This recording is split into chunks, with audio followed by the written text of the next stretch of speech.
ఇన్ని జాగ్రత్తలు తీసుకున్నా కానీ ఏదైనా ఇన్సిడెంట్ జరిగితే ప్రాణాలు కోల్పోతే అట్లీస్ట్ మనం అంటే ఇప్పుడు ఇచ్చేదేమో మన దగ్గర నుంచి వచ్చేదేమో 2 లక్షల బీమా ఉంటుంది. ఇది కాకుండా రేపొద్దున మీకు చంద్రన్న బీమా పథకం ఉంటుంది, ఆరోగ్య పథకం ఉంటుంది.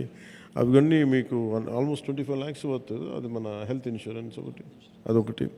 So we have enough security తీసుకుంటున్నాం, ఆ ప్రయత్నంలో ఉన్నాం. సో అందువల్ల మీ అందరికీ ఆ జాగ్రత్తలు తీసుకుంటారని, అలాగే మీరు చెప్పింది కూడా భవన నిర్మాణ కార్మికుల సంక్షేమ నిధిని తిరిగి రివైవ్ చేయమని కోరుకుంటాం. అది నా ఆశయం కూడా. అది దాన్ని ఇనిషియేట్ చేసాం. త్వరలో చీఫ్ సెక్రటరీ గారితో మాట్లాడి అది కూడా మీకు తెలియజేస్తాను. ఎందుకంటే మనకి అసోసియేషన్స్ పెట్టుకుంది అందుకు. గత ప్రభుత్వం కూడా మీరు చూశారు కదా, వాళ్ళకి ఏమాత్రం బాధ్యత రాహిత్యం, వాళ్ళు పట్టించుకోలేదు. ఉన్న మీ డబ్బులను కూడా వాళ్ళు దారి మళ్లించేశారు. మీ డబ్బులే మళ్ళీ మీకు ఇచ్చారు. ఇలా అన్నీ చేసుకుంటూ వెళ్ళిపోయారు. మనం ఇప్పుడు చేస్తున్నది ముఖ్యంగా ఏంటంటే కరెక్షన్ చేస్తున్నాం. అసలు వాళ్ళు చేసి అస్తవ్యస్తంగా చేసినాయి తిరిగి క్రమంలో పెడుతున్నాం.